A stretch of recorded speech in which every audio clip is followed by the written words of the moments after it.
नमस्कार, अपना एमपी देख रहे हैं आप। मैं हूं आपके साथ प्रशांत कटारे और बुलेटिन की शुरुआत अहम खबर के साथ। शिवराज कैबिनेट के अहम फैसले, पुलिसकर्मियों के लिए बड़े फैसले लिए गए हैं। शिवराज कैबिनेट में पुलिसकर्मियों को हर माह 15 लीटर पेट्रोल मिलेगा। पौष्टिक आहार भत्ता बढ़ाकर 1,000 रुपए किया गया है पुलिस वालों के लिए। 3 साल में दी जाने वाली वर्दी राशि 2,500 की गई है। कानून व्यवस्था में लगे पुलिसकर्मियों के भोजन के पैसे को बढ़ाया गया है। मिलने वाले भोजन की दर को 70 रुपए से बढ़ाकर 100 रुपए की गई है। एसएएफ के जवानों को स्पेशल ड्यूटी में योजना का लाभ मिलेगा। नक्सली आत्मसमर्पण योजना की शुरुआत को मंजूरी दी गई है। नक्सलियों के समाज की मुख्य में आने पर भी मदद होगी। आत्मसमर्पण कर घर बनाने के लिए 1.5 लाख तक की मदद दी जाएगी। हथियार के साथ समर्पण पर 10,000 से लेकर 4.5 लाख रुपए मदद भी दी जाएगी। न्यूज 18 संवाददाता अनुराग श्रीवास्तव हमारे साथ जुड़े हैं और जानकारी के साथ। अनुराग, कैबिनेट में कई महत्वपूर्ण फैसले, पुलिस से जुड़े कई महत्वपूर्ण बातें हैं, नक्सलियों से जुड़ी कई बातें, और क्या हाइलाइट्स इस कैबिनेट बैठक की? बिल्कुल प्रशांत, देखिए आज हुई शिवराज कैबिनेट की बैठक में यदि हम नजर डालें तो प्रदेश के 5 लाख से ज्यादा पेंशनर के लिए सरकार ने डीए बढ़ाए जाने का फैसला कर दिया है। पुलिस कर्मचारियों को जो मानदेय भत्ता दिया जाता है, पेट्रोल से लेकर उनको भोजन के लिए भत्ता दिया जाता है, उस राशि में सरकार ने वृद्धि कर दी है। जनप्रतिनिधि जो पंचायत के तहत जो जनप्रतिनिधि आते हैं उनके मानदेय को बढ़ाए जाने के प्रस्ताव को मंजूरी दे दी। इसके अलावा कई नए कॉलेज खोले जाने के प्रस्ताव को मंजूरी दी गई है। इसके अलावा एक और महत्वपूर्ण योजना के तहत नक्सली आत्मसमर्पण योजना को लागू किया गया है। हालांकि मध्य प्रदेश में नक्सली जो क्षेत्र हैं वो अब सीमित हो चुके हैं और बीते दिनों में कोई बड़ा नक्सली मूवमेंट नजर नहीं आया। उनके खिलाफ भी एक्शन की तैयारी है। माफी के साथ रोकूंगा। अनुराग, धन्यवाद आपका जानकारी के लिए। और इस वक्त प्रदेश बीजेपी अध्यक्ष वीडी शर्मा पत्रकारों से बात कर रहे हैं, सुनेंगे। यूज होता है, इतना बड़ा दल है, आप चिंता नहीं करिए, व्यवस्था के तहत सारी चीजों को ठीक करेंगे। जन आशीर्वाद यात्राएं कल ग्वालियर के अंदर हमारी बृहत बैठक के बाद प्रदेश की कार्यसमिति माननीय अमित शाह जी ने हमें मार्गदर्शन दिया है। उसके बाद जन आशीर्वाद यात्राओं की जो हमारी टोली बनी है उसकी बैठक थी। सितंबर माह में जन आशीर्वाद यात्राएं कहीं 1 तारीख से कहीं 2 तारीख से ऐसे प्रारंभ होंगी। डेट अभी चेकआउट हो रही हैं और पूरा उसका रूट बन करके तैयार हो रहा है। और जन आशीर्वाद यात्राएं अकाउंटेबिलिटी के साथ, मैं फिर कह रहा हूं, हम जो हमने किया है वो जनता के सामने लेकर के जाते हैं। हमारे मुख्यमंत्री जनता के बीच जा रहे हैं और कह रहे हैं कि हमने क्या किया है। और मध्य प्रदेश में नहीं कि केवल यहां क्या किया है, एक एक विधानसभा में क्या किया है, इसका हिसाब किताब हमारे मुख्यमंत्री दे रहे हैं। लेकिन कमलनाथ जी, मिस्टर बंटाढार, झूठ ही बोल सकते हो, आरोप प्रत्यारोप की राजनीति कर सकते हो, क्योंकि 2003 में मध्य प्रदेश को बंटाढार बना दिया था और 15 महीने में दुरावस्था का दौर ले आए थे। आप जवाब नहीं दे सकते, आप केवल झूठ बोल करके भ्रम का परसेप्शन बनाना चाहते हैं, जो मध्य प्रदेश अब अच्छे तरीके से जानता है कि नहीं होगा। सवाल ये है कि कांग्रेस का कहना है कि 39 सीटों पर आपने प्रत्याशी घोषित कर दिए हैं, तो सीएम को घोषणा नहीं करनी चाहिए। सीएम को घोषणा नहीं करनी चाहिए? क्यों? क्यों? अरे ये तो हमारा मामला है भाई। हम कॉन्फिडेंट हैं, हमें डर थोड़ी लग रहा है कि हम एक्स को देंगे तो वाई निकल जाएगा और जेड निकल जाएगा और ABCD चले जाएंगे, तो आप क्या होता होगा। अरे हमें कॉन्फिडेंट है कि हमने अपने कार्यकर्ता को तय कर दिया, मैदान में उतरो, और मैदान में उतर करके लोगों ने काम संभाल लिया। तो ये कांग्रेस बताएगी क्या? अरे तो वीडी शर्मा को आप सुन रहे थे और इस वक्त आपको सागर लिए चलते हैं। बुंदेलखंड में कांग्रेस ने चुनावी हुंकार किया है बुंदेलखंड से, और PCC चीफ कमलनाथ संबोधित कर रहे हैं, सुनिए। बिजली दी, कौन सा पाप मैंने किया कि हमने गौशाला बनाई? कौन सा पाप मैंने किया कि इतिहास में जो गौशाला नहीं बने थे हमने गौशाला बनाया, हमने पेंशन बढ़ाई। आज मध्य प्रदेश की जनता गवाह है।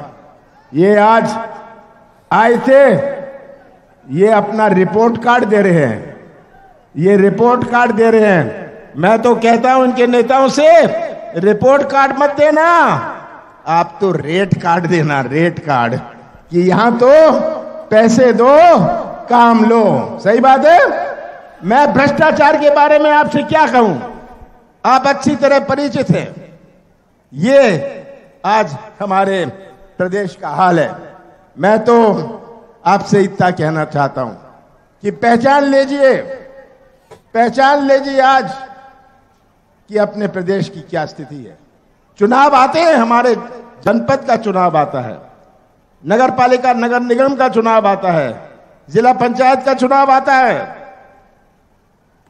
हर चुनाव का अपना मायने होता है।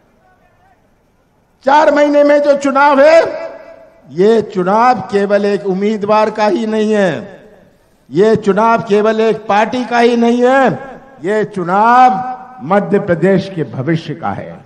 और मैं तो नौजवानों से खास करके कहना चाहता हूं कि तस्वीर रख लीजिए मध्य प्रदेश की अपने सामने, तस्वीर रख लीजिए मध्य प्रदेश की अपने सामने और सच्चाई समझ लीजिए, सच्चाई का साथ दीजिए, मध्य प्रदेश का भविष्य सुरक्षित रहेगा। ये आज हमारे सामने चुनौती है और मुझे पूरा मध्य प्रदेश के मतदाताओं पर विश्वास है कि दित्ता ये गुमराह करने आएंगे। और ये बड़ी खबर कटनी से है, जहां विधायक संजय पाठक ने जनता से आदेश मांगा है। विजय राघवगढ़ में विधानसभा चुनाव से पहले ही वोटिंग कराएंगे। 5 दिन पूरे क्षेत्र में मतदान प्रक्रिया पूरी कराएंगे कार्यकर्ता। संजय पाठक कहते हैं, मैं चुनाव लड़ूंगा, ये जनता तय करेगी। ये बड़ी खबर कटनी से। संजय पाठक हालांकि बीजेपी की तरफ से प्रमुख दावेदार हैं और वर्तमान में विधायक भी हैं, लेकिन वो जनता के बीच चुनाव से पहले ही जा रहे हैं। पार्टी के कार्यकर्ताओं से वो जनता के बीच जाएंगे उनके जरिए और जनता से राय भी मांगेंगे कि वो चुनाव लड़ेंगे या नहीं। जनता से राय मांगने के बाद ही वो फैसला करेंगे। विधायक संजय पाठक।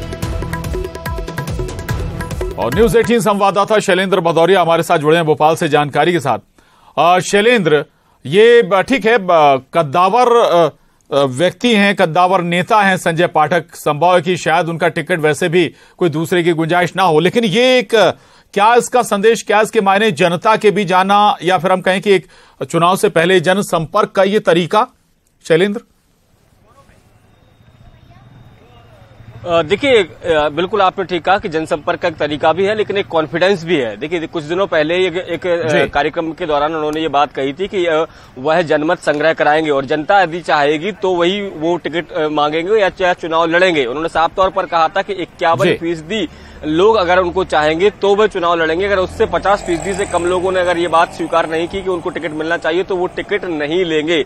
और अब देखिए, भले ही वो उस समय घोषणा की थी, तब भी इस तरह के राजनीतिक कयास लगाए जा रहे थे कि केवल नेताओं की केवल ये बयानबाजी है या वास्तव में ऐसा कुछ होगा भी। लेकिन जिस तरीके से अब ये बात सामने आ चुकी है कि 5 दिन तक लगातार वो अपने क्षेत्रों में बैलेट पेपर भेजेंगे और अलग अलग इलाकों से मत संग्रह यानी जनमत संग्रह जो है वो कराएंगे, ये बताता है कि उनकी विधानसभा क्षेत्र में क्या लोकप्रियता है। क्योंकि कहीं ना कहीं एक उनके अंदर एक कॉन्फिडेंस है कि जब जनता के बीच में वो जाएंगे उनके जनमत संग्रह के लिए, तो 51% से अधिक जनता ऐसी है जो उनके पक्ष में खड़ी नजर आएगी और उसके आधार पर ही वो तय होगा कि वो टिकट लेंगे या नहीं लेंगे। तो अब ये प्रक्रिया जो है वो शुरू कर दी गई है और 5 दिन के बाद जब जनमत संग्रह पूरा होगा और उसके बाद जब मत पेटी खोली जाएगी, जनमत पेटी जब खोली जाएगी, तब उसके बाद ही पता चलेगा कि आखिर उनके इलाके की कितनी प्रतिशत जनता है जो ये चाहती है कि वह अगले चुनाव में एक बार फिर उनके प्रत्याशी के तौर पर सामने आए। जी बिल्कुल बिल्कुल। तो ये एक सर्वे भी और कॉन्फिडेंस भी संजय पाठक का। शुक्रिया शैलेंद्र पूरी जानकारी के लिए आपका। आगे बढ़ेंगे। बीजेपी नेता पंकज चतुर्वेदी ने कांग्रेस पर तंज कसा है। कांग्रेस के वरिष्ठ नेता और पूर्व राज्यपाल अजीज कुरैशी के एक भाषण को ट्वीट करते हुए लिखा कि ये कांग्रेस पार्टी के सीनियर नेता पूर्व राज्यपाल श्रीमान कुरैशी साहब हैं। सुने भाई साहब के वक्तव्य विदिशा जिले के लटेरी में आयोजित कार्यक्रम में कांग्रेस की नीतियों के बारे में, इसीलिए कांग्रेस के लोगों को चुनावी हिंदू कहते हैं। बंटाधार और करप्शन नाथ यदि कहीं हो तो सुन लें। आइए आपको सुनाते हैं पंकज चतुर्वेदी ने अपने ट्वीट में अजीज कुरैशी के भाषण में क्या कह रहे हैं। उस कांग्रेस के लोग आज बात करते हैं हिंदुत्व की, यात्राओं की, जय गंगा मैया, जय नर्मदा मैया, ये शर्म की बात है। मुझे कोई डर नहीं कहना, निकाल देगा पार्टी में को निकाल। एक डूब मरने की बात है। नेहरू के वारिस कांग्रेस के लोग आज धार्मिक यात्राएं निकालते हैं, जय बोलते हैं, मैं गर्व से कहूं मैं हिंदू हूं बोलते हैं, हमारे किसी के दफ्तर में मूर्ति में बैठाते हैं। डूब मरने की बात है, डूब मरने की बात है। और ये हिंदुस्तान का जवान बर्दाश्त नहीं करेगा। यहाँ भूख, बेरोजगारी, बीमारी, पकागरस्ती, भैंसकशी, असली लड़ाई उसकी लड़ाई। खबर ग्वालियर से, जहां एक ऑटो में सवारियों को मवेशियों की तरह भरा गया। इस ऑटो में 21 आदिवासी मजदूर भर लिए गए। अंदर 15 मजदूर बैठे थे, जबकि छत पर 6 सवार। ये सब घाटी गांव के सिमरिया के जंगल में जा रहे थे। वहीं एसडीओपी ने ऑटो चालक को फटकार लगाई और 6 लोगों को अपनी गाड़ी में बैठाया। ग्वालियर से ये तस्वीरें सामने आई हैं। हैरान करने वाली तस्वीरें हैं। एक ऑटो में कुल 21 जो आदिवासी मजदूर थे वो सवार थे। जहां ऑटो के अंदर 15 लोगों को बैठा लिया गया था, तो ऑटो के ऊपर भी 6 सवारियों को बैठाया गया था। जब एसडीओपी ने ये तस्वीरें देखी तो न केवल ऑटो चालक को जमकर फटकार लगाई, बल्कि 6 जो मजदूर थे उन्हें अपने वाहन में बैठाया। ग्वालियर से ये तस्वीरें सामने आई। हैरान करती हैं तस्वीरें। आखिर कैसे लगभग 2 दर्जन लोगों की जान के साथ खिलवाड़ किया जा रहा था। एक ही ऑटो में सभी लोग सवार थे। 21 आदिवासी मजदूर, उन्हें बैठा लिया गया था। हालांकि ये अमूमन एक तस्वीर सामने आई, लेकिन इस तरह के सामान्य तस्वीरें आती रहती। न्यूज़ 18 संवाददाता सुशील कौशिक हमारे साथ जुड़े हैं और जानकारी के साथ। सुशील, ये तो एसडीओपी ने ये तस्वीर देख ली, एक्शन या कहीं तो 6 लोगों को अपने वाहन में भी बैठा लिया, लेकिन प्रशासन की जो जिम्मेदारी है ऐसे वाहनों पर रोक लगाने की, ओवरलोड पर लगाम लगाने की, वो वाकई कहीं पीछे छूट गई? बिल्कुल, देखिए ग्वालियर के घाटी गांव अंचल में इस तरह के वाकये सामने आते रहते हैं, क्योंकि यहाँ एक तो आवागमन के साधन कम होता है। उसी वजह से ये जो ऑटो और जो सवारियाँ वाहन चलते हैं उनमें सबसे ज़्यादा सवारियाँ बैठी रहती है।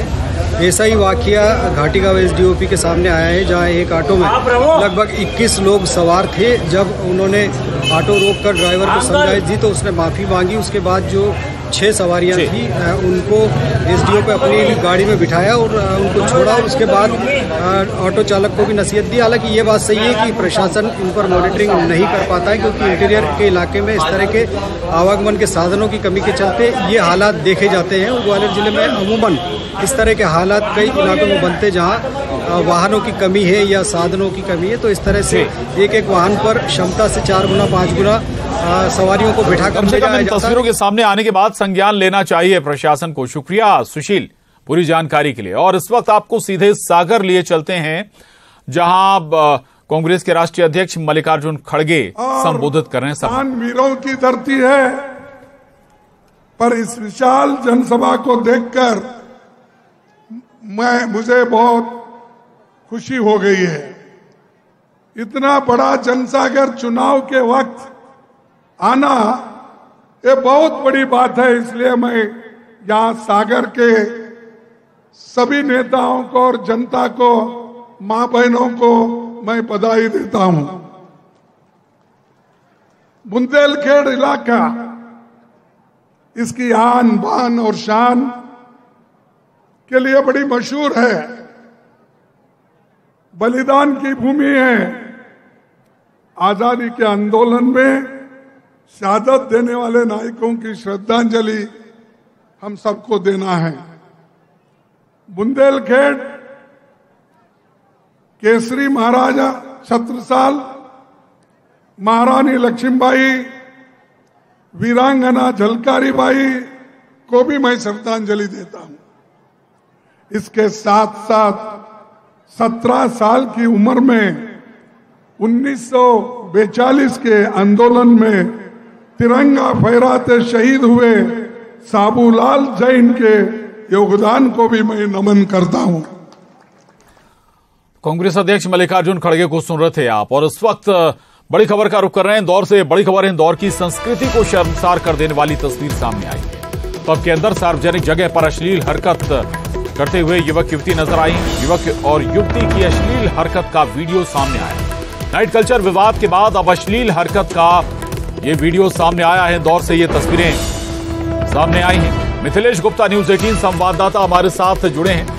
मिथिलेश, नाइट कल्चर इंदौर में खोला गया था या पब नाइट में खोले गए थे, लेकिन उसका ये साइड इफेक्ट तस्वीरों में नजर आ रहा है।